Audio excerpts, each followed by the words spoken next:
21h, les tontons du mondial, Joseph Ruiz. Merci beaucoup d'être fidèle au rendez-vous des tontons du mondial sur Sud Radio. On le rappelle, on est ensemble du lundi au vendredi de 20h à 21h et ce soir, tous ensemble, chers auditeurs, nous allons revenir sur le match de l'équipe de France qui s'est qualifiée en 8e de finale de la Coupe du Monde. Victoire 3-0 contre la Suède. Et pour en parler autour de la table, nous retrouvons Emmanuel Galasso, chroniqueur sportif Sud Radio. Bonsoir Emmanuel. Bonsoir Joseph, bonsoir à tous. Alors j'espère que tu vas bien, que t'es chaud Manu, parce que ce soir en plus tu vas terminer, c'est toi qui es responsable du penalty. Oui, je suis responsable du penalty. On va parler d'Ousmane Dembélé, je vais réhabiliter Ousmane. Je vais pas le terminer, je vais le réhabiliter, Joseph, pas le terminer, le réhabiliter. Non, bon, ouais. je retiens et ce sera en fin d'émission comme d'habitude. Allez, on est ensemble avec Nicolas Villas, journaliste, auteur notamment de Dieu Football Club et de Mourinho derrière le Special One. Bonsoir Nico. Salut Joseph, salut les tontons, salut les tatas, ça va? Ouais, ça va, T'as ça bien va entraîné bien. l'intro. Ouais, j'avais envie de soigner, écoute, de se tenter un c'est truc beau, là. c'est beau. Mais c'est beau. Alors je cherchais la tata autour de la table, mais Virginie Mais il y en a Guillen qui était nous là hier écoutent. soir. Exactement. Ah oui. Bah oui, il nous écoute tout à fait. Il commente partout sur les réseaux sociaux. D'ailleurs, et Puis vous on est pouvez. des tontons déconstruits, ça peut passer. Exactement. Manu m'a révélé quelque chose, mais je vous dirai ça un petit peu plus tard. C'est marrant, je dans regardais l'émission. Eric moi à ce moment-là. Ah bon. Très bien. Et Eric Blanc qui est avec nous, chroniqueur sportif. Bonsoir Eric. Bonsoir. Tonton Bon. radieux ce soir. Tonton radieux, c'est vrai. Faut trouver un adjectif à chaque fois. Moi j'ai écrit un j'avoue. bouquin, c'est Ma vie, mon scooter, mon ballon. Mais bon, je vous le dédicacerai. T'as jamais eu de scooter malheureusement. Exactement. C'est le joueur, Tu dédicaces ça quoi? Alors le scooter, le ballon, À voir. Bon, allez, on va Indissociable. sourire dans les tontons du mondial sur Sud Radio. Le sommaire, donc retour sur la victoire des Bleus. Que dis-je, victoire, plutôt démonstration contre la Suède, 3-0. Et franchement, ça aurait pu faire plus. Doublé de Kylian Mbappé, 2 passes D pour Michael Olise notamment. Ils sont tout simplement exceptionnels, ces deux joueurs. Et partout dans le monde, on parle de cette équipe de France. Et même nous, on est français. On les voit souvent évoluer, ces joueurs-là, mais on est halluciné de voir le niveau qu'ils ont pu atteindre hier. Et est-ce qu'ils sont lancés vers le titre de champion du monde? On va en parler tous ensemble. Les Bleus qui joueront donc le Paraguay samedi à 23h, remake d'ailleurs de 98.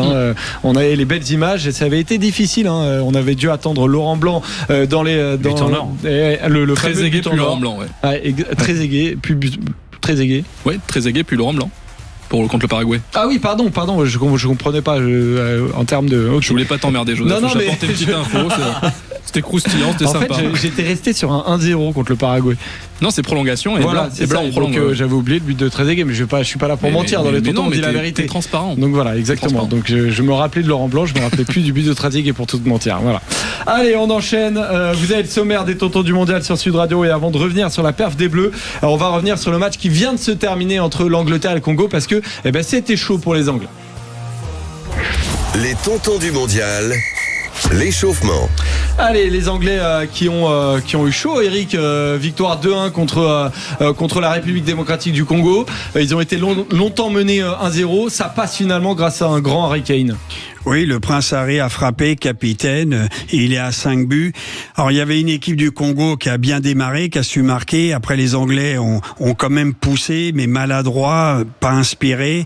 Le gardien de but a été exceptionnel en première mi-temps du Congo. Et ils arrivent à 1-0 et puis le temps passe et heureusement qu'Harry Kane trouve, je dirais, l'espace, il marque un but et derrière le deuxième est magnifique avec une passe de Gordon. Ils ont poussé, ils ont pratiquement plus vu le ballon, je dirais, les Congolais. J'ai vu la possession, elle est à 65 en deuxième mi-temps. Et donc voilà, l'Angleterre se qualifie difficilement dans la douleur, mais voilà, c'est une équipe qui a quand même du banc. Ils ont fait rentrer des joueurs qui ont apporté aussi quand même des accélérations et puis j'ai trouvé quand même, comme le Sénégal contre la France, ils ont fléchi physiquement les Africains, et là ils ont plongé et après ils ont pratiquement pas eu d'occasion sauf ce dernier coup franc de Wissa à la fin. Ils espéraient éventuellement accrocher les prolongues. Maintenant l'Angleterre, moi je suis quand même content qu'elle passe parce que j'espère voir un Brésil-Angleterre, ça me rappellera des souvenirs. Ouais, ce sera contre le Mexique notamment, et je suis désolé Manu, mais ça va pas du tout passer inaperçu ce qui vient de se passer. Je suis désolé parce qu'effectivement je me sentais complètement honteux d'avoir oublié le but de Trezeguet contre le Paraguay. mais il n'a jamais existé. Donc voilà, c'est des choses qui arrivent. Parfois, on aime des joueurs, on fantasme des performances. J'aurais aimé que Trezeguet marque ce but. Ouais, j'étais en train de me dire, mais Joseph, comment tu t'en souviens? Ah oui, c'était sur un autre truc. Moi, je parlais de l'après-match. Il a marqué dans l'après-match. Il était très fort. Ils ont fait une partie de baby-foot après. Je te présente mes excuses. Non, bah attends, je les accepte pas, mais il faut que tu ailles au bout de tes convictions, Joseph. Tu savais qu'il n'existait pas ce but. C'était lui ou moi dans le trou. Mais voilà, mais fallait que tu dises. Mais non, mais quel but tu parles? J'ai une grande confiance en Manu Galasso. C'est un peu la difficulté. C'est que le but fantôme, ça existe. Le but fantôme, exactement. Bon, Nico, on a vu des Anglais effectivement souffrir, mais finalement s'en sortir grâce à un homme qui fait partie. Un homme qui fait partie effectivement du Gotha mondial, Harry Kane, quoi. Franchement, il est hallucinant ce mec. Déjà, alors là, il met ce doublé. Il a un but maintenant de Messi et de Mbappé là au classement des buteurs sur cette Coupe du Monde. Et je me souviens, moi, quand j'étais venu la semaine dernière, tu faisais un truc sur j'en ai marre, c'est la Coupe du Monde des buteurs. Ouais. Mais n'empêche, les mecs, on en a marre, ils sont quand même là, quoi. Ouais, ils sont toujours Vinicius, il est là, Mbappé, il est là, Messi, il est là, Haaland, il est là, et Harry Kane, il est là. C'est lui qui les sort de là en plus, parce que c'est pas des buts à 4-0, c'est pas le 4e et le 5e but sur un 5-0, c'est des buts qui sont décisifs. Il est incroyable. Et après, c'est vrai que sur l'ensemble du match, quand même, ils ont été quand même hyper bousculés en première période, les Anglais. Mais il y a, je vais pas dire qu'il y a une forme de justice, mais Rico le disait tout à l'heure très bien. C'est-à-dire que physiquement, la RDC a pas tenu. Ils ont pas le banc de l'Angleterre. Ils ont peut-être marqué trop tôt aussi, même s'ils auraient pu faire le break à un moment. On sent qu'ils ont pas réussi à tenir ça. Et même d'un point de vue émotionnel, tu sens qu'après le premier but, ils prennent un coup derrière la tête. C'est-à-dire qu'ils étaient vraiment en mode gestion. Et là, ils se sont dit, bon, voilà, Kane est lancé, c'est compliqué. Et quand tu vois tout le talent qu'il y a en plus en Angleterre, c'est compliqué aussi. Ouais, ça a été compliqué. Ils ont un gros banc, les Anglais. C'est une des équipes qui, passe et un des gros outsiders pour la victoire finale. On peut dire bravo quand même à la République démocratique du Congo. Ils étaient passés en barrage. Et Manu, franchement, ils ont fait douter l'Angleterre. Ils marquent sur leur première frappe, leur seule de la première mi-temps, si je dis pas de bêtises. Pendant longtemps d'ailleurs, avec un seul tir. Exactement, ils avaient qu'un seul tir, 5 tirs et un seul cadré. Donc oui, ce but à la 7e minute, ça les met tout de suite dans des dispositions incroyables où après une seule stratégie, c'est le bloc bas. Et l'Angleterre, chapeau Harry Kane, je pense qu'on est tous d'accord. Moi, je suis fan de ce joueur pour dire que, tu vois, malgré ce que je disais sur la Coupe du Monde des buteurs, on a évidemment, non mais t'as raison de le rappeler, mais on a évidemment plaisir et j'ai évidemment plaisir à voir ce genre de joueur et là pour le coup l'histoire est magnifique. Mais ça montre aussi quand même que l'Angleterre sans Harry Kane, tu sens qu'il y a du talent, mais ça ronronne et on en viendra à l'équipe de France tout à l'heure.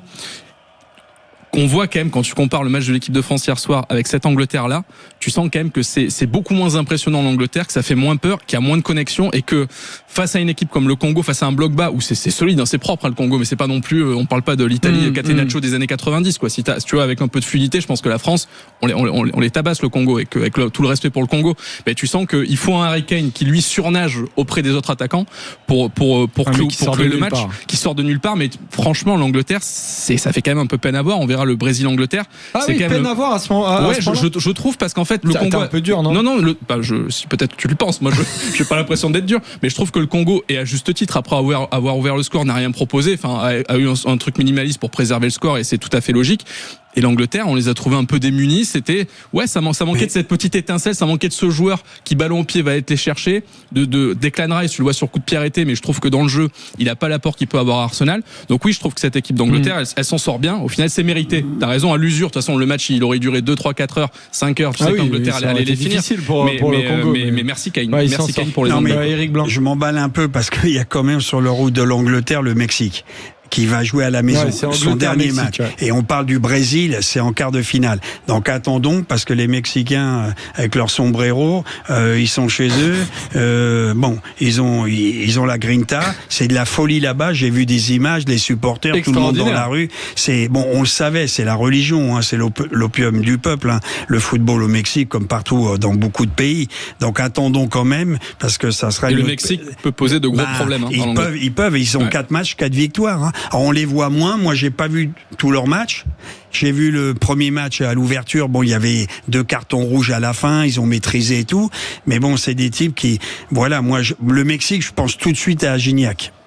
Oui. Parce que j'ai vu beaucoup, je dirais, de matchs avec eux et puis d'extraits des meilleurs moments avec lui, grâce à lui, qui m'a fait découvrir ce football. Eh ben, tu me fais une passe D magnifique, mon cher Eric, parce qu'on va quand même dire un mot, Nico, Manu, de cette qualification du Mexique. Le Mexique qui se qualifie, alors c'était dans la nuit, 2-0, 2 buts en première mi-temps, Quiñones, Jiménez, mais on a vu un Mexique, il y a deux joueurs qui ont marqué, notamment Quiñones et Mora, mais au-delà de ça, Nico, on voit sincèrement une équipe du Mexique solide. Et alors attention, parce que l'Équateur, fallait les taper. Non, il fallait les sortir. Ils ont fait une super phase de qualif, l'Équateur, et hier ils font aussi un bon match. Déjà, c'est eux qui finissent avec le ballon, mais ça, c'est vraiment leur ADN, leur identité avec leur sélectionneur qui d'ailleurs est parti. Pour que tu vois quand même à quel point c'est une équipe qui était ambitieuse. L'Équateur, tu dis sur le papier, c'est pas folichon. Ils sont sortis en 16e de finale, ce qui n'est pas un scandale. Le sélectionneur a dit, moi, j'ai pas respecté l'objectif que je m'étais fixé. Ciao, je m'en vais, quoi. Après, l'Équateur, c'était très solide défensivement. On sait, Ordonez, Pacho, mais c'est une équipe qui aime bien avoir le ballon, qui aime bien maîtriser la balle. Et le Mexique, ils ont quand même cette force, c'est qu'ils savent s'adapter. C'est-à-dire qu'ils sont capables d'être en phase de possession. C'est des joueurs capables de jouer en contre. Ils ont des joueurs aussi ultra physiques. Tu vois, le Quiñones, par exemple, c'est un mec qui techniquement est hyper bon, mais qui est hyper fort physiquement également. Ils sont très bons en transition. Ils sont bons dans la possession, ils sont bons physiquement, ils sont bons dans la profondeur. En plus, c'est des joueurs qu'on ne connaît pas nécessairement parce que ça joue pas en Europe.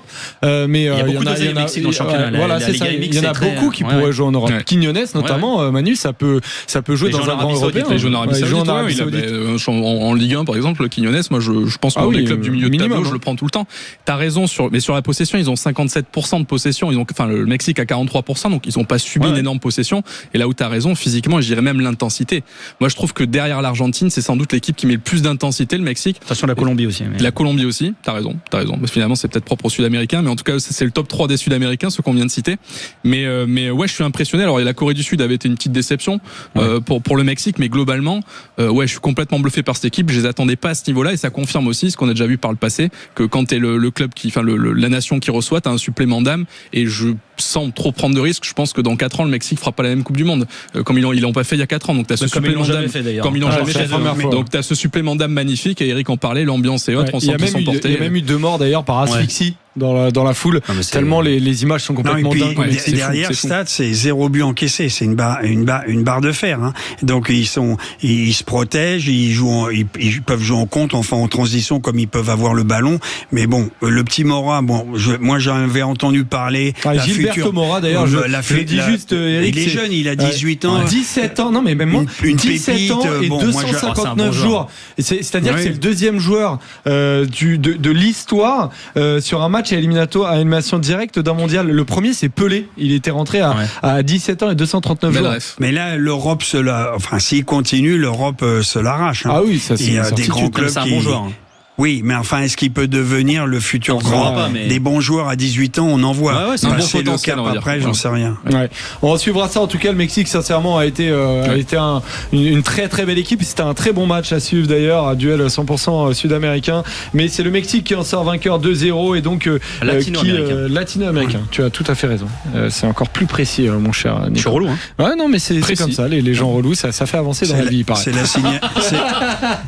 C'est la signature Sud Radio. Exactement, mon cher Eric. Je crois dire le fait d'être relou. Mais on embrasse ta direction, bien sûr. Parlons relou sur Sud Radio. Allez, les amis, on est dans les tontons du mondial sur Sud Radio et on va passer au débrief de l'équipe de France parce que l'équipe de France a été extraordinaire contre la Suède et on va revenir un peu et se faire plaisir à parler de ces bleus-là. 20h-21h, Joseph Ruiz. Allez, dans les tontons du mondial sur Sud Radio, c'est l'heure de débriefer le match des Bleus contre la Suède et on est ensemble en plateau avec Nicolas Villas, Emmanuel Galasso et Eric Blanc. Et on le rappelle d'ailleurs, vous pouvez évidemment nous écouter en direct et en DAB+, sur FM, mais vous pouvez aussi nous écouter en podcast, notamment sur sudradio.fr et sur toutes les plateformes. Allez, on revient sur le match des Bleus et la qualification contre la Suède. Les tontons du mondial. Le coup d'envoi. Victoire 3-0, doublé d'Mbappé et but de Bradley Barcola, mon cher Eric. À la fin du match, on a presque du mal à trouver les mots pour expliquer ce que les Bleus ont fait et ce que les Bleus dégagent, parce que dans la presse internationale, ça a été ultra dithyrambique, même plus. C'était véritablement une explosion de saveurs. Les Bleus ont été magnifiques, en tout cas aux yeux du monde. Est-ce que ça l'a été à tes yeux aussi, Eric? Oui, c'était un football arc-en-ciel. Bon, on a Olysée qui a brillé avec le Bayern Bayern de Munich et le Nouri F de l'équipe de France. On a Mbappé le Kicks, qui est le buteur connu, Real Madrid, et puis on a le Ballon d'Or quand même Dembélé. Donc aujourd'hui, on a une attaque de feu, le 4e Barcola ou Doué qui vient.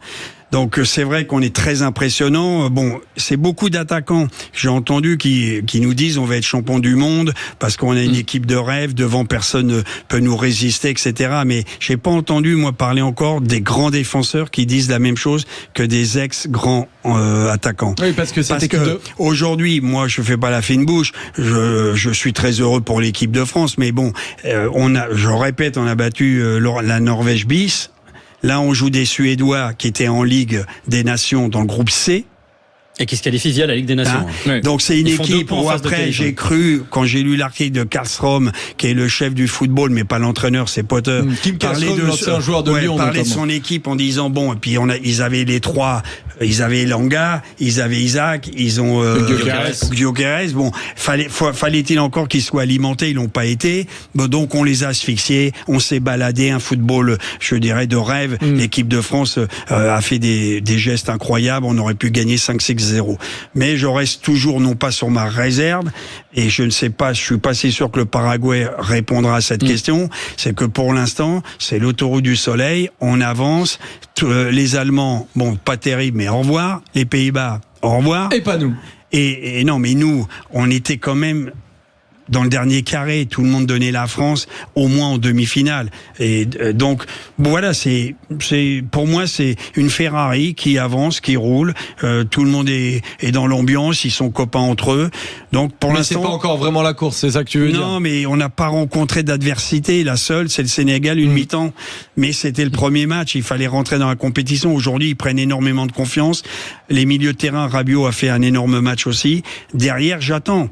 On va attendre et on va pouvoir revenir un peu dessus. Même si la défense centrale donne des garanties, bien entendu, avec Upamecano et Saliba. Ouais, mais est-ce que tu imaginais, Manu, les Bleus être capables d'évoluer à ce niveau-là, en tout cas, ou est-ce que tu étais un peu prudent toi aussi à la fin du match? Il y a deux choses, je pense qu'il faut savoir apprécier les bonnes choses quand elles se présentent. Et là, on a eu, c'était un banquet, quoi, un banquet de beaux gestes. De offensivement, on a des étoiles qui brillent. Il faut quand même savoir les regarder et les apprécier. C'est pas une surprise, on le savait déjà. C'est une promesse qui est tenue, on va dire, qu'offensivement, on est la meilleure équipe du mondial. Ça, je pense qu'il n'y a pas trop de débat là-dessus. De les voir aussi bien connectés entre eux, c'est un bonheur. On aurait pu mener 3-4-0 à la mi-temps. On attend toujours qu'Olysée débloque le compteur but parce qu'il le mérite. Il a failli mettre les 2 plus beaux buts du mondial qui se sont soldés 2 fois par un coup une barre et un coup un poteau. Le poteau étant face à la Suède. Donc j'apprécie, mais comme Eric, en fait, ça ne répond pas tant que ça aux limites et aux craintes qu'on peut avoir pour la suite de la compétition, à savoir, est-ce que notre défense peut tenir face à une très grosse nation, face à beaucoup d'adversité. On parlait d'Isaac et Gyökeres. Quand nous, notre bloc, on le met à 30-40 mètres des buts. Les deux, c'est des Golgoth, c'est pas des gars qui prennent la profondeur. Donc on peut se permettre de jouer haut. On n'est pas mis en difficulté et on joue sur nos qualités. Donc il faut savoir apprécier ce match. Faut pas faire la fine bouche. Faut pas dire c'est rien, c'est que la Suède. Moi, je pense pas. Je pense qu'il faut quand même dire que c'est une vraie perf et qu'offensivement, mais personne n'arrive à faire ce qu'on arrive à faire. Donc c'est pas anodin. Derrière, derrière, c'est le Paraguay. On va sans doute pas être trop embêté non plus. Un petit peu plus, je pense, que contre la Suède, parce que les Paraguayens vont être un peu plus ambitieux.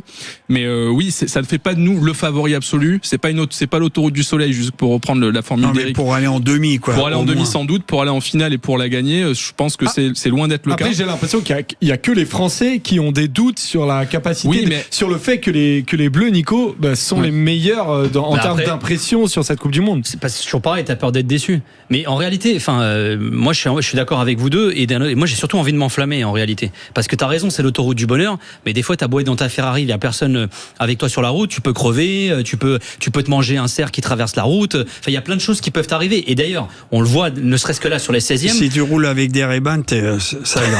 Ça ira, tu penses? Ouais, mais le cerf, quoi qu'il arrive, et le Kicks, il a des très belles lunettes. Oui, non. T'as le camping-car hollandais sur la voie de secours, attention. Il y a un cerf, tu vois. Non, mais, je veux dire, le cerf, tu peux mettre des Ray-Ban, tu vas te le manger pareil.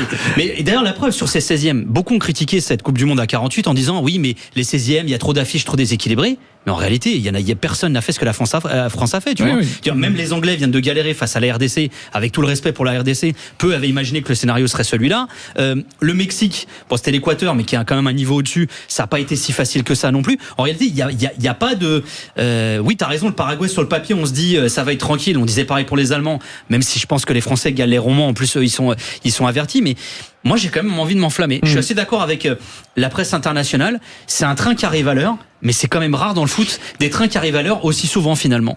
Moi, finalement, c'est pas tant l'attaque, même si ça a été exceptionnel et tout, qui m'a surprise. Ce qui m'a vraiment étonné, c'est si tu prends individuellement des Koundé, par exemple, des déplacements de Koundé, de Digne, de Tchouaméni, cette équipe, on a l'impression que tactiquement, elle est rodée comme un club. C'est-à-dire que dans le dépassement de fonction, Koundé et Digne qui parfois allaient repiquer dans l'axe, il y a même une action, je sais pas si vous vous rappelez, où on voit Upamecano et Saliba venir faire un pressing au poteau de corner sur le joueur où ça finit en faute. On a nos deux défenseurs centraux qui sont à côté du gardien adverse. Donc il y a une espèce de confiance les uns envers les autres, finalement comme si c'était rodé, qui se voyaient toutes les semaines les gars et qui s'entraînaient ensemble. Moi c'est plus ça qui est finalement assez invisible parce que c'est moins brillant que ce qu'on peut c'est voir l'aspect sur lequel ils t'ont impressionné. Voilà, c'est plus qui m'ont surpris. Franchement, je m'attendais pas à voir autant de prise d'initiative et de confiance les uns envers les autres. Je trouve ça, et ça pour le coup je trouve que c'est quelque part plus rassurant qu'une attaque flamboyante dont on connaissait déjà le potentiel. Là où je suis d'accord avec vous aussi, c'est que si par exemple en quart il y a le Maroc par exemple, bah là c'est sûr que ce serait une autre histoire. C'est-à-dire que c'est pareil. Mais tu vois, là où moi je suis pas forcément inquiet, et j'aime bien ton analogie avec le foot de club, c'est que j'ai l'impression qu'ils arrivent c'est un peu comme le PSG. Ils se mettent à la hauteur de l'adversaire qu'ils ont en face d'eux. Et tu vois, et Mbappé qui parle avant les gros matchs et qui derrière assume et qui va claquer son but ou son doublé, etc. Et qui en plus va jouer en équipe parce qu'il fait pas que marquer des buts, Mbappé dans cette Coupe du Monde. C'est-à-dire que le trio marche bien. C'est assez drôle d'ailleurs. Depuis qu'Olysée a été replacé, la connexion entre Mbappé et Dembélé est meilleure. Tu vois, c'est-à-dire que pour que la connexion soit bonne entre les deux, fallait finalement le billard à trois bandes, quoi. Il y a un vrai truc qui se passe, moi je trouve, entre eux. Et là, quand ce sera une Espagne ou une autre équipe, mais comment tu peux en être sûr pour l'instant, Nicolas? J'en suis pas sûr, mais j'ai l'impression qu'ils ont cette force-là, cette capacité-là. Oui, le replacement de Dembélé à droite où il revient, on l'avait mis sous Mbappé, comme je disais, il me faisait penser à un patient dans un hôpital au mauvais service, au mauvais endroit. Et il a mis 3 buts, ça a claqué. Moi, je dis qu'une chose, c'est qu'à mon avis, ce que je ressens, c'est pas le jeu, c'est le jeu d'un club, mais c'est la prise de pouvoir de ces 4 joueurs qui sont multifonctions, polyvalents, qui se connaissent. Quand un des zones, l'autre y va. C'est pas la patte de Luis Enrique. Deschamps, il les laisse. Moi, j'ai l'impression que Deschamps, il a une organisation. Surtout au milieu, compensation à la perte du ballon, les latéraux qui montent pas trop. Mais après, qu'est-ce qu'il fait? Il dit, amusez-vous les gars, je vais pas vous apprendre le football aux 4. Que ce soit Barcola ou Doué, Galactique et Tacherki qui est sur le banc, qui joue pratiquement plus maintenant. Et Akliouche qui est un très bon joueur, qui a l'ADN de ces joueurs-là pour y rentrer. T'imagines? Mais moi je pense que c'est eux qui ont pris le pouvoir et ils sont heureux d'être ensemble. On dirait des gamins, on dirait une colonie de vacances. Alors bien sûr quand ils vont être dans l'adversité, ils auront peut-être moins de sourire, mais tu les vois entre eux, ils dégagent. Bon bien sûr quand une équipe marque comme Harry Kane, tout le monde va saluer son capitaine, s'embrasse et tout. Mais moi il se passe un truc, ils se connaissent, ils sont globalement de la même génération. C'est quand même la génération, je dirais PlayStation, tous derrière Mbappé. Il fédère, il a l'air d'être plus ouvert, et il est très amoureux, ça aide aussi. Deschamps, il a quand même l'art du contre-pied parce que dans les précédentes Coupes du Monde, globalement les grandes nations jouaient et lui, il faisait un football pragmatique, parce que c'est le mot qui revient le plus avec Deschamps. Là, c'est l'inverse. On voit toutes les grandes nations plutôt frileuses, que ce soit parce que physiquement, tu sens qu'elles sont un peu émoussées ou parce qu'il n'y a pas des milliards de connexions comme on disait tout à l'heure avec l'Angleterre. Et là, l'équipe de France de Deschamps, c'est l'équipe qui joue le plus. Donc il a quand même l'art du contre-pied. Et peut-être que c'est un feeling de sa part aussi d'anticiper un football qui commence à prendre une forme chez les adversaires et d'avoir finalement quelque chose à proposer qui le différencie. Moi, c'est ça qui m'emmerde. C'est-à-dire que Deschamps, pendant des années, on lui a tapé dessus parce qu'il était trop pragmatique, trop défensif. Et là que le mec, il t'aligne 4 offensifs qui, comme tu le dis, exactement, ils prennent le lead technique de l'équipe, même si, attention, le taf de Rabiot encore hier, le taf d'Upamecano qui est quand même incroyable en défense depuis le début de la Coupe du Monde. Là que le mec il te fait un football offensif, on est en train d'anticiper les éventuels problèmes que cette équipe pourra avoir défensivement. Mais on verra le moment venu. C'est notre boulot, Nico. Non mais tu vois, on est des lanceurs d'alerte. On en parlait hier, on faisait un débat hier avec Rico, c'est ce que je dis. C'est-à-dire qu'aujourd'hui, on fait des débats parce que la France, contre l'équipe B de la Norvège, ils gagnent 4-1, ils prennent un but, ouais, mais on s'en fout, on met 4 en face. Tu vois ce que je veux dire? Il y a un moment, tu peux pas reprocher à Deschamps de la jouer trop défensif, de vouloir gagner 1-0. Et le jour où il veut gagner 4-1, on lui dit, ouais, mais t'as pris un but. Eh ben, c'est pas grave, mais la différence, c'est qu'avant, Deschamps, on ne le jugeait que sur le résultat. Et s'il perdait en finale, moi, le premier, je lui en voulais. Parce que je disais, on s'est fait chier pendant un mois et au final, tu gagnes pas. Là, je pense peut-être que je me trompe, mais j'ai l'impression que même si on se fait éliminer en quart face au Maroc, on aura aimé ce qu'il a proposé. Alors voilà. Et ça, moi, on est d'accord alors. On est d'accord, mais je pense que c'est à la fin. À la fin, globalement, on retiendra surtout la philosophie de Deschamps. Et tu vois, on dira pas, oh, mais qu'est-ce qu'il a foutu, la défense était trop faible. Tu retiendras les émotions. C'est-à-dire qu'avant, il y avait l'émotion de la gagne. Et quand il gagnait, t'avais l'émotion d'avoir gagné, donc tu kiffais. Mais quand tu gagnes pas et qu'en plus tu t'emmerdes dans le jeu, et ben là, moi, tu te souviendras du quatuor, tu te souviendras de toutes les émotions. Mais je pense que là, on le retiendra, mais si je ne le souhaite pas, mais si on se fait éliminer en quart et en demi, on retiendra que Deschamps a osé, Deschamps a une autre philosophie, et peut-être qu'on se mouillera moins la nuit pour passer à Zizou. Alors, il y en a certains qui disent déjà que c'est l'attaque la plus talentueuse de l'histoire de l'équipe de France. On va aborder cette question juste après une courte pause et on reviendra parce qu'on va évoquer un peu plus individuellement, que ce soit Mbappé, que ce soit Olysée et même Barcola. Même Barcola y est allé de son but et il aurait presque pu mettre un but extraordinaire de la même manière que Michael Olysée, et on va en parler de ce ciseau retourné notamment de Michael Olysée. À tout de suite dans les Tontons du Mondial sur Sud Radio. 20h21h, les Tontons du T1h, les Tontons du Mondial, Joseph Ruiz. Allez, on est ensemble dans les Tontons du Mondial jusqu'à 21h et on revient sur ce match de l'équipe de France avec cette attaque de feu et notamment un Kylian Mbappé, un Michael Olysée. Tout le monde nous les envie. Désolé, ils sont français, on en parle tout de suite. Les Tontons du Mondial, la pause fraîcheur. En démarrant par Kylian Mbappé, messieurs, Nico, Kylian Mbappé, 6 buts dans cette CDM, un doublé hier. Il a été élu homme du match, ce qui est logique. Mais il y a, après on reviendra dessus, mais Thierry Henry disait notamment que Mbappé a été élu homme du match, c'est normal, mais que c'est Michael Olysée l'homme le plus important. Donc je poserai la question après sur Michael Olysée. Est-ce que c'est l'homme le plus important? Mais ce qui est certain, Nico, c'est que Kylian Mbappé évolue à un niveau absolument stratosphérique. C'est un genre de Coupe du Monde. Voilà, il le prouve. D'ailleurs, statistiquement, il continue d'exploser les records, de péter tous les records en Coupe du Monde. Il a un but de Lionel Messi sur l'ensemble des buts marqués en Coupe du Monde. Mais même au-delà de ça, c'est qu'il a toujours ce truc il parle beaucoup avant les grosses compétitions, mais il répond toujours sur le terrain derrière. Ça, je trouve que c'est hallucinant. C'est-à-dire qu'il l'a toujours fait avec l'équipe de France. Et là, je trouve qu'en plus sur le terrain, il a un côté. Je te dis tout à l'heure, je te parlais du fameux billard à 3 bandes avec Dembélé et Olysée. Il a un côté, il n'y a pas que le but qui compte. Tu sens qu'il y a, tout à l'heure, Rico disait, il y a une espèce c'est une bande de potes, c'est une espèce de famille, les mecs, ils s'entendent bien. Tu sens qu'en dehors du terrain, en plus, ils s'entendent super bien aussi. Il est très proche, on le sait, de Ousmane Dembélé, notamment. Et c'est marrant parce que je regardais, Solbakken, le sélectionneur de la Norvège, a dit après la qualif de la Norvège, le meilleur attaquant mondial en ce moment, c'est Erling Haaland. En Angleterre, là, alors j'imagine, c'était avant le match de ce soir face à la RDC, la qualif de l'Angleterre et le doublé de Kane, ils disent, le meilleur numéro 9 actuel, c'est Harry Kane. C'est-à-dire qu'en ce moment, tout le monde se tire la bourre. Et il y a ce débat du qui est le meilleur 9 en ce moment. Mbappé, il a claqué ses 40 buts avec le Real, même au-delà. Et on continue de le présenter comme étant pas un 9. Moi, je pense que là, il va s'asseoir à la table de ces gars-là et il va pouvoir discuter avec eux, quoi. C'est un joueur qui est quand même assez extraordinaire. Et on l'a taillé toute la saison en disant c'est pas un vrai avant-centre. Et regarde, il joue le poste de 9. On a dit non, il faut que Dembélé joue là comme au PSG. Et finalement, ça se passe bien comme ça. Ouais, il faut juste apprécier Manu dans ces moments-là. Un Kylian Mbappé à ce niveau-là, faut dire pardon. D'ailleurs, il y a une pétition qui a été lancée. Pardon Kylian d'un Français qui dit avoir beaucoup critiqué Kylian cette saison, mais qui a fini par lancer une pétition là qui est de plus en plus signée en disant je m'excuse Kylian sincèrement parce que cette année je t'ai trop critiqué et là en ce moment le niveau que tu montres juste merci et pardon quoi. Oui, ça c'est les retournements de veste un peu, c'est quelque chose qu'on aime bien dans le foot et particulièrement en France. Donc les fans de foot français sont les rois. Mais non, il faut reconnaître, il fait une Coupe du Monde extraordinaire, 17 buts en 18 matchs, quasiment un but par match en Coupe du Monde. Ça n'a jamais été fait. Par rapport à ce que tu disais, Nico, je pense que dans l'esprit des gens, c'est toujours pas un 9 parce que c'est la première Coupe du Monde qu'il fait en tant que 9. Les stats le montrent, il a pas commencé à stater en tant que numéro 9. Donc c'est vrai que quand on fait le débat, les grands débats des numéros 9, oui, tu penses à Kane, tu penses à Haaland, tu penses à Lewandowski. Enfin, tu sais, t'as des 9 qui viennent naturellement. C'est vrai qu'Mbappé, c'est pas le cas.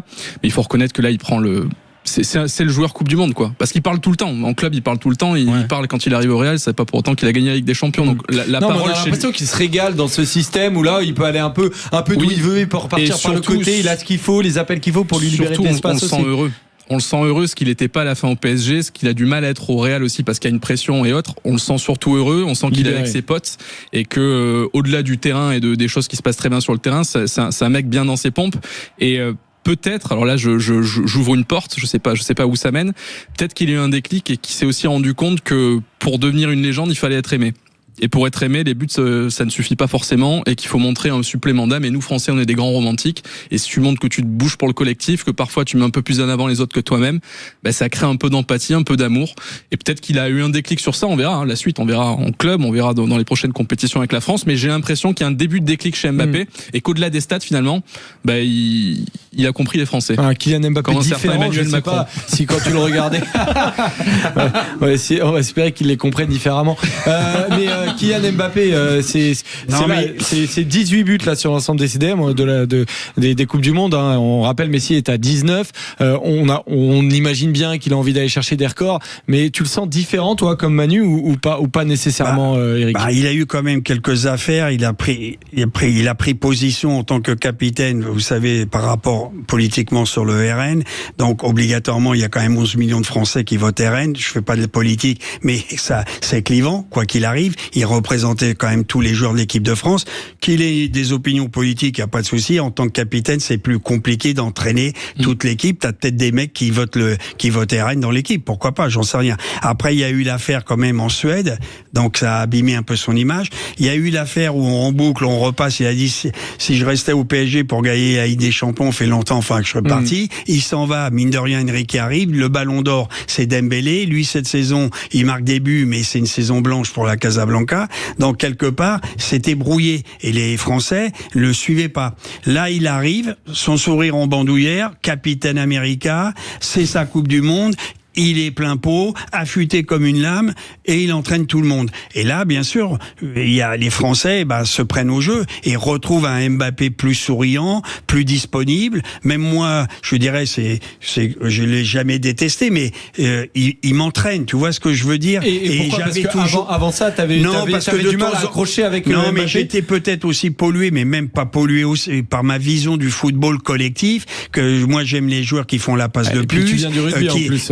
Qui croque pas tout le temps, voilà, et il était omnibilé, obsessionnel sur sa performance, qui il est, focus. À un moment donné, ça joue pas collectif. Bon, maintenant il s'y met, et il décroche, il dézone, il va un peu partout. Il a la liberté, parce que moi, les avant-centres que vous avez signés, Haaland, c'est une cabine téléphonique. Très fort athlétiquement, c'est le cyborg, mais lui, il est au milieu. Moi, Mbappé me fait penser, Ronaldo a dit, il me fait penser le vrai, le brésilien. Enfin, l'autre, c'est pas Canada Dry, le portugais, quand même, que j'entends sans arrêt dire le vrai, le faux. Enfin, faut être sérieux.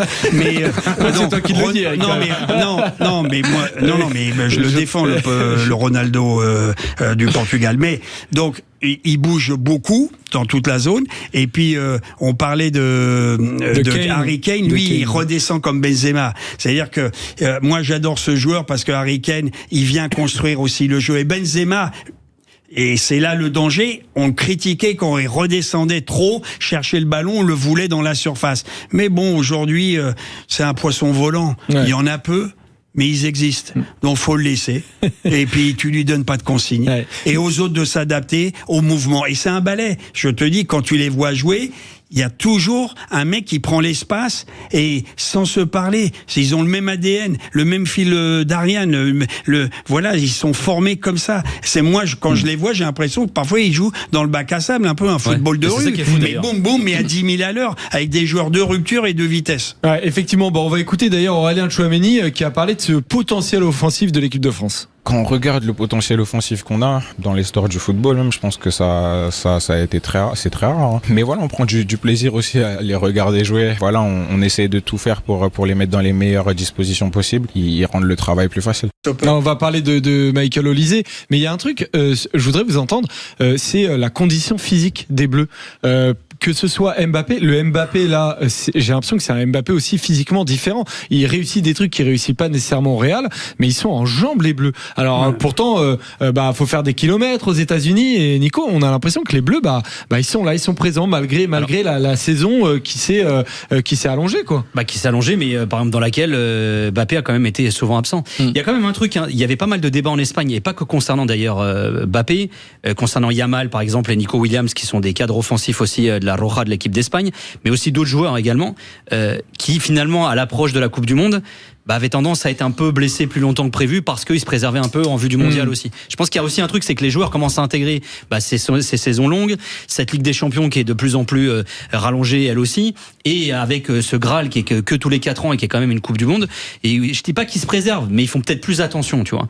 Et puis peut-être qu'il y a aussi un aspect mental, peut-être même inconscient, une espèce de motivation supplémentaire quand ce genre de rendez-vous arrive. Je veux dire, t'as envie de te sublimer à ce moment-là, tu fais peut-être plus d'efforts. Il y a eu l'image hier de Lucas Digne, là, il y a une espèce de confusion au moment où il se fait remplacer par Théo Hernandez, où il avait pris un coup, où Upamecano fait signe au banc qu'il faut le sortir parce qu'il est blessé, mais Lucas Digne veut quand même continuer. Il est frustré de sortir alors qu'il s'est fait mal. Tu vois, il y a quand même ce truc-là ils font peut-être plus d'efforts à ce moment-là parce que c'est leur équipe nationale, parce que c'est une Coupe du Monde aussi. Mais ouais, c'est vrai que c'est un peu étonnant. Mais après, il y a aussi, d'ailleurs, il y a une étude de la FIFA qui a été publiée il y a 2-3 jours, que Wenger d'ailleurs a présidé, sur la condition physique des joueurs.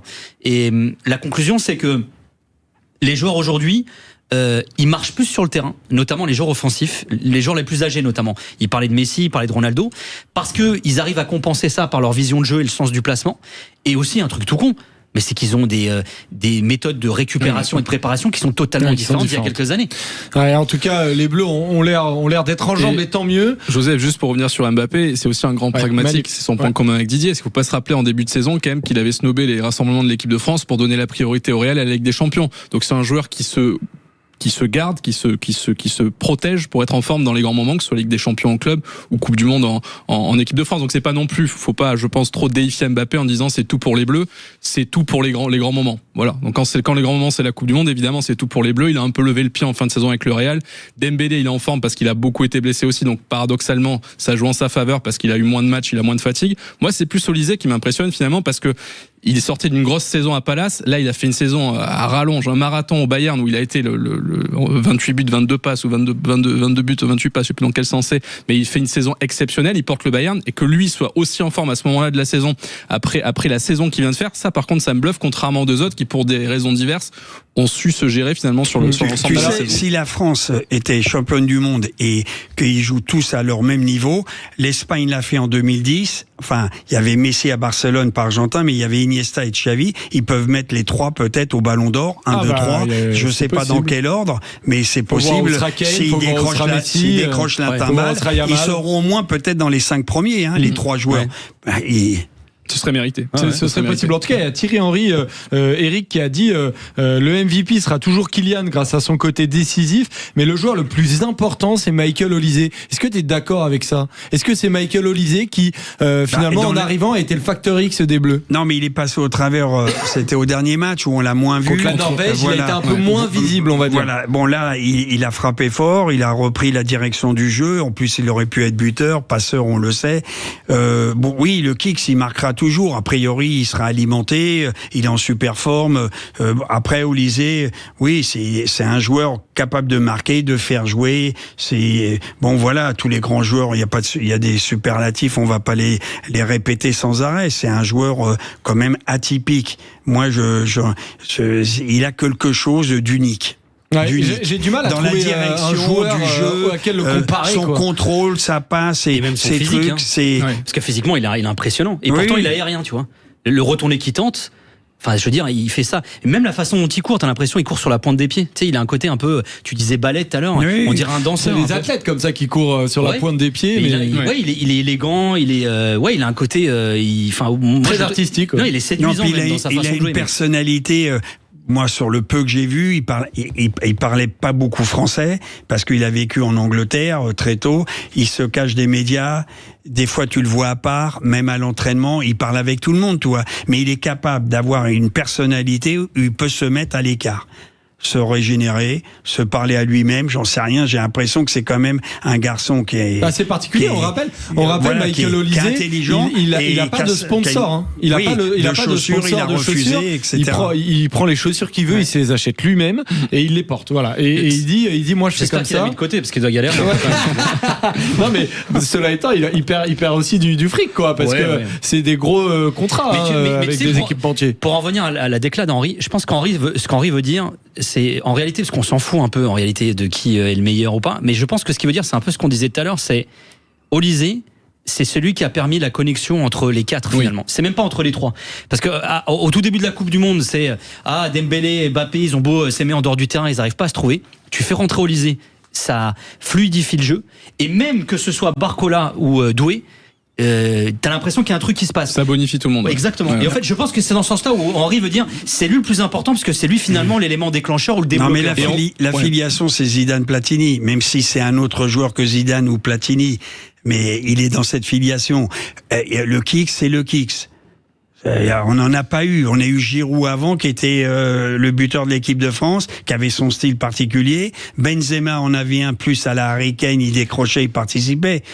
L'autre, il a un pétard dans le cul. Eric, c'est un truc de dingue. Mais il accélère, il élimine. Enfin, c'est phénoménal. Il me fait penser parfois à Biel Biarré, tu vois, en rugby. Ouais, mais il a une vitesse à 36-37 km/h en 2018 devant l'Argentine. Qui court à cette vitesse-là avec le ballon? C'est incroyable. J'ai pensé aussi à Biel Biarré aujourd'hui par rapport à Mbappé, parce qu'en fait, tu démarres le match avec 2 buts d'avance.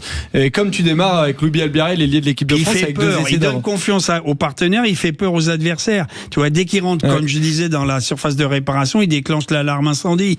Les mecs ont les jetons, ils osent pas le toucher. Il fait 3 passements, il accélère, il crochette, il t'enfume tout le temps. Mais c'est marrant que tu cites Platini et Zizou, parce que justement pour moi, Olise, le poste de numéro 10, je vous l'apprends pas, il a disparu. Et justement, Olise, j'ai l'impression que c'est un joueur hybride qui invente un poste où il est à la fois, tu parlais de légèreté, d'élégance, il a la dextérité d'un ailier, la vista de ce que pouvait être un 10.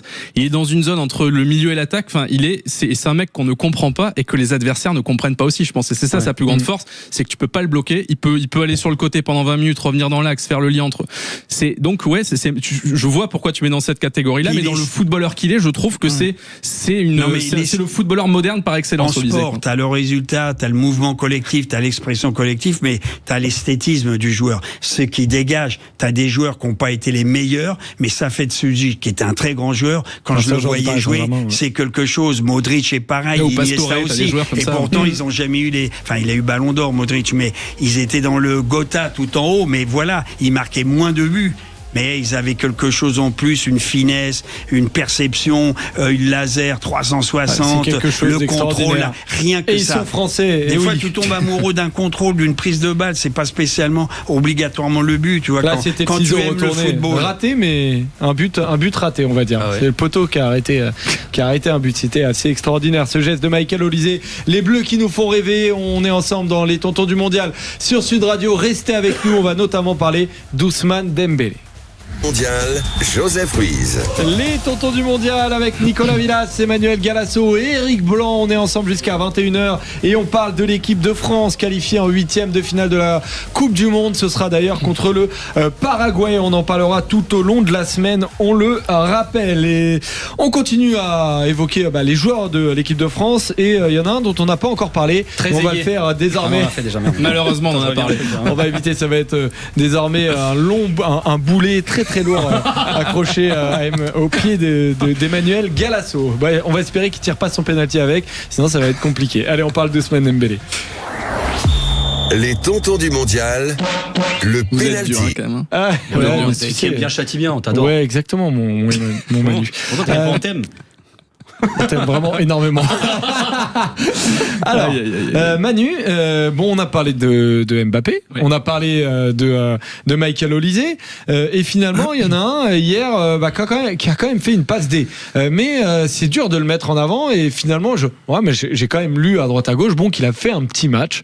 Est-ce que ça a été ton ressenti ou pas? Et est-ce que quand tu lis un peu ces commentaires autour d'Ousmane Dembélé, on rappelle qu'il est Ballon d'Or, disons que ça t'a un petit peu énervé, on va dire. Oui, ben on parle beaucoup d'Mbappé et Olysée, et à juste titre parce qu'ils font une Coupe du Monde exceptionnelle depuis 3 semaines. Mais il y a un joueur dont on parle trop peu, en effet, c'est Ousmane Dembélé. Je trouve qu'il a été exceptionnel hier face à la Suède. C'est lui qui déclenche la passe D sur le premier but d'Mbappé. Il fait un travail monumental défensivement, travail invisible qu'on voit peut-être pas suffisamment. Et surtout, il state quand même 4 buts, 2 passes décisives depuis le début de la Coupe du Monde. Ses détracteurs, les mauvaises langues, lui reprochent un peu son manque d'efficacité en bleu. Donc voilà, je leur réponds par des statistiques. Et surtout, faut quand même l'historique de Dembélé, c'est qu'il a jamais joué à son réel poste. On n'a jamais construit une équipe autour d'Ousmane Dembélé. Il a toujours joué à contre-emploi pour le bien du collectif. Donc au-delà du joueur, je pense c'est surtout la qualité humaine du gars que je mets en avant. Il a changé de statut quand il arrive à cette Coupe du Monde. Il aurait pu arriver, réclamer des choses, demander plus de responsabilités ou autre. Il a quand même 2 Ligues des Champions, un Ballon d'Or sur les 2 dernières saisons, mais il est arrivé, il a pas bronché, il a rien demandé. Et si Deschamps a eu la liberté de construire son équipe autour d'Mbappé, c'est aussi parce qu'il a compris comment fonctionne Dembélé. C'est pas un mec qui réclame, c'est pas un mec qui est rongé par son ego. Et je pense que Deschamps a apprécié ça. Dembélé, c'est le bon soldat. Tu lui dis de jouer à droite, il joue à droite. C'est le charbonneur de l'ombre, c'est l'humilité, c'est le petit prince d'Évreux, c'est la pudeur normande, Dembélé, quoi. Faut pas l'oublier. Donc moi, j'aime ces mentalités-là. Je trouve qu'on manque de joueurs de cet acabit-là. Donc aujourd'hui, j'aimerais qu'on mette, et d'ailleurs, on parlait de responsabilité, quand il met son triplé face à la Norvège, qu'on lui demande le débrief du match, il parle pas de lui. Il parle de ses coéquipiers, il parle de la qualif. Donc un joueur il dit même que c'était pas forcément son meilleur match. Exactement, il a dit qu'il a été meilleur contre le Sénégal et l'Irak. Donc un mec qui parle plus de ses coéquipiers que de lui-même, même quand il est l'homme du match et qui repart avec le ballon sous le bras. J'aime bien le genre, donc je me dis que aujourd'hui, il faut mettre un peu plus de respect sur le nom d'Ousmane Dembélé. C'est dans un football plus individualiste, où chacun tire un peu la couverture vers lui. Je trouve qu'un joueur qui pense plus collectif que lui-même, c'est une bouffée d'air pur. J'ai envie de valoriser ça. Non, il a froid la nuit, lui. Il en veut pas de la couverture. Il en veut pas, non. Il est enrhumé. D'ailleurs, tu verras en interview, il est enrhumé. Non, mais on a un trio. On a Olysée, Mbappé, Dembélé. Faut être heureux d'avoir ça. Et je pense que Barcola peut être le 4e larron. Donc aujourd'hui, bravo Olysée, bravo Mbappé. Ouais. Et merci Dembélé d'être l'homme que tu es, parce que tu permets aux 2 autres de briller aussi. Mais tu vois, t'as raison de parler de trio. T'as raison de parler de quatuor. On pourrait même parler de Désiré Doué. En fait, Nico, mais c'est presque difficile de continuer à parler d'Ousmane Dembélé quand on a Mbappé et Olysée, parce que c'est la couverture, le lit est pas assez grand presque. C'est pas un king size. On peut en mettre 2. Après, il y en a qu'en mettre plus. Il y en a qu'en mettre plus, mais c'est vrai qu'il faut se trouver une place, on va dire, Nico. Je vais reprendre le penalty qu'a fait Manu la semaine dernière, mais faut pas oublier que le foot c'est un sport co, quoi. Je veux dire, pourquoi on veut absolument dégager une individualité à la fin de chaque match? Tu vois, c'est comme la notation. Moi, j'ai toujours trouvé que c'était un truc qui était complètement débile. Je veux dire, déjà c'est très subjectif. Et puis il y a des choses qu'on voit pas forcément. Tu parlais du travail de l'ombre, etc. Ouais. Et d'ailleurs, c'est ce que Dembélé a un peu expliqué après son doublé. C'est les matchs face au Sénégal, les matchs face à l'Irak, etc. Où finalement il avait plus bossé pour l'équipe. Bah là, on le voit pas parce que c'est moins brillant. Les statistiques sont pas là pour briller, mais il bosse pour l'équipe. Et en réalité, c'est pas grave s'il n'est pas vraiment à son poste. C'est pas grave si c'est pas lui qui marque les buts. Le fait est que l'équipe elle tourne bien et que ça fonctionne bien et qu'il s'entend bien avec tout le monde et que ça lui va finalement. T'as raison. Mais d'ailleurs, j'aime bien ton analogie dans le sens où Dembélé, quand il a eu le Ballon d'Or, Hakimi aurait pu l'avoir, Vitinha aurait pu l'avoir, peut-être même Neves, j'en sais rien. Mais d'autres Parisiens, Nuno Mendes, il y en a plein qui avaient fait une super saison. Tous les Portugais. Gonçalo Ramos, bien sûr. Luis Campos, le directeur sportif. Surtout. Ballon d'Or des managers. Bien sûr. Non, mais ce que je veux dire par là, c'est que d'autres auraient pu prétendre à ce Ballon d'Or-là, et finalement, c'était un Ballon d'Or qui était collectif. Et c'est ce qu'on retrouve dans Ousmane Dembélé, avec sa pudeur normande, donc. Ouais, effectivement, avec la belle pudeur normande. Très bon jus de pomme. Le cidre normand. Exactement. Eric, est-ce qu'il te fait rêver, Ousmane Dembélé? Moi, c'est un joueur que j'ai suivi, parce que il est allé au Barça après Dortmund. Il a joué 5 ans, simplement, il a été blessé 2 ans et demi. Et quand il était en état de forme et capable de jouer, il a été exceptionnel. Bien qu'il ait raté quand même parfois quelques gestes. Mais quand il est arrivé au Paris Saint-Germain, l'homme qui l'a beaucoup changé, c'est Luis Enrique. Parce que Mbappé est parti, il s'est affranchi un peu. Bien entendu, il a pris un autre rôle. Il l'a fait jouer autrement. Il a parlé que de polyvalence. Et il a tout de suite dit... Moi, j'aurais 4 joueurs, tout le monde riait à 12 buts ou 15 buts. Mbappé, alors les mecs, les journalistes disaient, un mec qui marque 60 buts, vous pensez être meilleur. Ben, il l'a prouvé. Et quand tu gagnes et que un entraîneur t'entraîne et te fait revenir en défense et arrive à te convaincre, c'est un gourou, c'est un druide, Luis Enrique. Ça, il y a Doué, il y a Barcola, c'est le même système, ils se connaissent. Et le Kicks a joué quand même chez les jeunes avec lui. La seule chose que je vois quand même aujourd'hui, il a tellement d'humilité, Dembélé, c'est qu'il a fait allégeance au Kicks. Parce que le Kicks, c'est le roi. Le Ballon d'Or, t'imagines, c'est quand même Dembélé. La Ligue des Champions, back-to-back, c'est Dembélé. Eh ben, c'est son pote. Et moi, je sens ça, c'est que Dembélé reste la star, l'étoile de cette équipe de France. Mais lui, il en prend pas ombrage. Mbappé. Parce que Mbappé, oui. Il en prend pas ombrage, Dembélé, parce que il a déjà les trophées que le Kicks n'a pas. Et la vraie question, moi, que je me pose, que j'aime bien, même si j'adore le collectif, c'est que moi, j'aime quand même me dire, est-ce que Mbappé sera un jour Ballon d'Or et est-ce qu'un jour il gagnera avec des champions? C'est pas aujourd'hui qu'on se pose la question, puisqu'on est tu te la poses quand même souvent pour le Ballon d'Or. On est en coupe. Moi, il m'appelle la nuit, il me la demande. Non, mais on est en mode avion, ça va. Chaque chose en son temps. On est en Coupe du Monde. Mais moi, ça m'intéresse. Est-ce qu'il aura ça ou malheureusement il sera Coupe du Monde, marqué Coupe du Monde, et il passera, ce qui est pas grave. Il vaut mieux gagner 2 Coupes du Monde, tu rejoins Pelé, tu rejoins les grandes stars, mais on verra en club s'il arrivera à entraîner tout le monde et gagner un trophée perso. Mais tu sais, moi, ce qui m'impressionne chez Dembélé, parce que tu as raison qu'il y a un avant et un après Luis Enrique, mais c'est qu'en équipe de France, c'est pas Luis Enrique. Et finalement, Luis Enrique, tu as l'impression qu'il a réussi à rééduquer footballistiquement Dembélé. Et il arrive en équipe de France avec cette mentalité-là, il la garde. Et pourtant, il n'est pas entouré. Mais il a gagné, c'est pour ça. Tu me disais en déconnant les Portugais du PSG, mais tu les retrouves au sein de l'équipe nationale, mais je t'annonce que le Portugal, ça joue pas comme le PSG. Hein. Et en même temps, le sélectionneur, c'est loin d'être Luis Enrique. Ils ont le même passeport, mais ils ont pas la même passion, je crois, apparemment. Mais poupée vaudou. Voilà. C'est un truc de ouf. Mais non, mais ça que je trouve vraiment fort chez Dembélé, c'est qu'il pourra arriver en équipe de France et dire, ok, moi c'est bon, Luis Enrique il est plus là, j'ai mon Ballon d'Or, je réclame ce statut-là, et ben non. D'ailleurs, c'est le premier à sortir hier du quatuor et tu l'entends pas. Mais la constante, c'est que comment ça se fait que ce soit le premier d'ailleurs qui sort physiquement, c'est quand même le plus fragile des 4. Mais pour revenir sur ce que disait Eric sur Mbappé, Mbappé a ce statut depuis des années avant que Dembélé capitaine. Mais voilà, donc je pense que vu ce qu'on voit du caractère de Dembélé, c'est pas le genre à vouloir tout bousculer, et il me fait juste penser à Griezmann, moi, Dembélé. Ce profil de joueur un peu voué pour le collectif, qui a un potentiel de fou, un talent de fou, qui pourrait prendre les rênes, mais qui se met en retrait en baissant la garde devant Mbappé. Le dernier qui a fait ça, c'est Griezmann. Il a le Ballon d'Or en plus, ce qui est encore plus grand. Alors, il nous reste 2 minutes. Je voulais juste avoir rapidement, mais très rapidement, vos avis. Alors, il y a Cherki qui est rentré en jeu, qui a pas fait 85e. Mais il a pas fait l'entrée du siècle, on va dire. Disons que dans cette Coupe du Monde, pour le moment, il fait pas. Mais là, il ressemble à un petit caniche, les oreilles basses. Quand tu le vois quand il rentre, il a. Mais Barcola, il est rentré, il a marqué, par exemple. Barcola, il rentre, et même Barcola aujourd'hui, tu peux dire qu'il a mangé la soupe peut-être à Doué. Et donc, mais lui, quand il rentre, Olysée est tellement en haut qu'il est plutôt le remplaçant d'Olysée, et là la Messi dit, moi je pense que Cherki il va avaler, et il est jeune, il fera d'autres Coupes du Monde, mais il a compris que son histoire, il va pas jouer beaucoup de temps. C'est Cherki, tu peux pas les sortir de Mbappé et Olysée. Les autres sur les côtés, tu peux jouer avec leur caractère. Il est là pour montrer potentiellement qu'il peut. Oui, mais s'il joue pas. Cherki, je pense que ce qui l'a surpris, c'est son statut en club, celui qui commençait à acquérir cette année à City avec Guardiola. Je pense qu'il s'est vu très beau en équipe de France, et les matchs de prépa pouvaient laisser penser qu'il allait être titulaire, et je pense qu'il s'est juste pas préparé à ça. Après, il y a eu une vidéo qui a tourné sur les réseaux. Avec des gens. Je sais pas si vous l'avez vu tous les trois. Bon voilà, c'est pas très clair, hein. C'est filmé de loin. On a l'impression qu'il évite un peu le sélectionneur, mais on va quand même terminer sur une petite note. Et sur le petit son, avant de terminer, Marie, notre réalisatrice, elle a raison, ça va se terminer, mais c'est vraiment, on va écouter William Saliba évoquer la performance, mais juste après, surtout Cherki parler anglais. Et moi, Cherki qui parle anglais, ça me régale toujours. On écoute ça pour terminer l'émission. J'ai du bien celle-là, bonne victoire 3-0. C'était pas facile, c'est une bonne équipe de la Suède. Voilà, les vacances c'est pas maintenant. Maintenant, focus sur Paraguay. Ça va pas être facile. Merci les gars, merci les sportifs.